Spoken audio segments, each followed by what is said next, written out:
का से करहल आता है और का से कैराना आता है। अखिलेश यादव करहल के मुद्दे पर तो बड़ा खुल के बात करते हैं, पर कैराना का सवाल आते ही आप फिर शुरू कर देंगे वो बिजली इतनी और हमारा हाईवे इतना और हमारा पानी इतना। खुल के बोलिए ना कैराना पर, क्यों हिचकते हैं आप कैराना पर? वो आपसे लगातार कैराना पर सवाल कर रहे हैं। आप बस इतना बता दीजिए कैराना में जो पलायन की स्टोरी बताई जा रही है वो सच्ची है या झूठी, ये क्लियर कर दीजिए। क्या देश के होम मिनिस्टर वहां से 100 किलोमीटर ऊपर भी जाएंगे कि नहीं जाएंगे?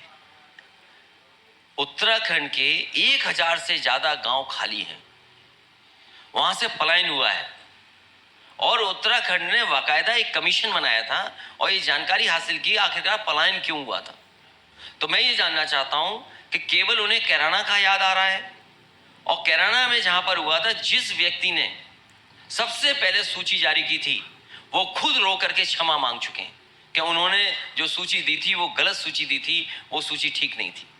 और जहां तक पलायन का सवाल है, जो उस समय जारी की गए थे नाम, वो भारतीय जनता पार्टी ने सब फर्जी नाम जारी किए थे। तो आपकी अगर भारतीय सरकार जनता पार्टी से ज्यादा फर्जी काम कोई नहीं कर सकता। तो इसी पे एक चीज जोड़ लूं अखिलेश जी, अगर आप इतने कन्विक्शन से कह रहे हैं फर्जी नाम था, तो अगर अखिलेश यादव की सरकार आती है इस बार, मैं अगर इसलिए कह रहा हूं क्योंकि अभी 10 मार्च दूर है, तो अगर सरकार आती है आपकी तो जांच करेंगे आप इस फर्जीवाड़े? मैं जानता जो आपके मुताबिक जो फर्जीवाड़ा मैं जानता हूं आप भी अगर मजबूरी में डाल रहे हैं, सरकार आ रही है। नहीं, मैं तो अगर कहूंगा ना, मैं सर्वे नहीं कर रहा हूं कोई, मैं तो सवाल कर रहा हूं। मेरा सवाल यह है कि अगर आपकी सरकार आती है, चलिए मान लिया 20 गणित के सवाल ने मान लेते हैं x = इतना, y = इतना, मान लिया आपकी सरकार आ गई, आप क्या जांच कराएंगे इस फर्जीवाड़े की, कैराना की, जो आप जिक्र कर रहे थे अभी ऑन रिकॉर्ड? ये बात आप कहने को तैयार हैं?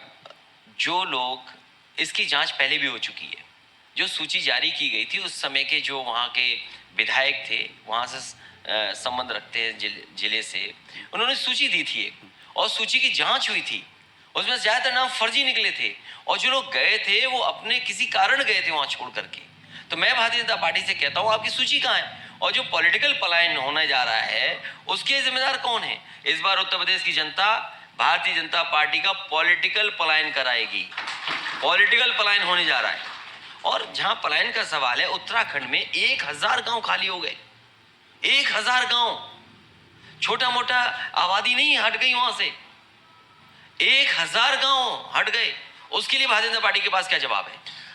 क्या आपको ऐसा नहीं लगता है कि कैराना की बात अगर की जा रही है तो हम उस चीज को इग्नोर नहीं कर सकते कि बार बार वहां पे मुख्यमंत्री कहते हैं कि आप एक ऐसे कैंडिडेट को उसके पीछे उसके स्टैंड बाय कर रहे हैं जिसको पुलिस हिरासत में ले लिया गया, जिसके ऊपर आपराधिक मामले दर्ज हैं, आप ऐसे कैंडिडेट को प्रमोट कर रहे हैं। ये पॉलिटिकल कंपल्शन है या क्या है? अभी तक जब तक भारतीय जनता पार्टी की सरकार नहीं आई थी, मेरे ऊपर एक भी मुकदमा नहीं था, एक भी मुकदमा मेरे ऊपर नहीं था। लेकिन जिस समय मैं किसानों के आंदोलन में शामिल होने जा रहा था, यही भारतीय जनता पार्टी की सरकार ने मुझ पर मुकदमा लगा दिया। जिस विधायक की आप बात कर रहे हैं, आप जानकारी करिए कि किसने मुकदमे लगाए। भारतीय जनता पार्टी की सरकार ने मुकदमे लगाए, और वो मुख्यमंत्री जिन पे खुद पे मुकदमे हैं, खुद की मुकदमे वापस लिए। उनकी भाषा देखो, ठोक दो। ये भाषा किसी मुख्यमंत्री की हो सकती है?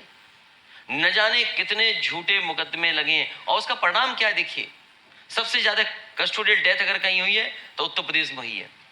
सबसे ज्यादा नेशनल ह्यूमन राइट कमीशन ने किसी को नोटिस दिए तो उत्तर प्रदेश की सरकार को नोटिस दिए। यह है कानून व्यवस्था, ये काम करने का तरीका। लेकिन ये सरकार वो है जो झूठे मुकदमे लगवाती है। यहां पर जितने छात्र नौजवान आए, जितने लोग अपना हक सम्मान मांगने आए, बताइए उन पे हैं मुकदमे के नहीं है? 69,000 वालों पे मुकदमे हैं।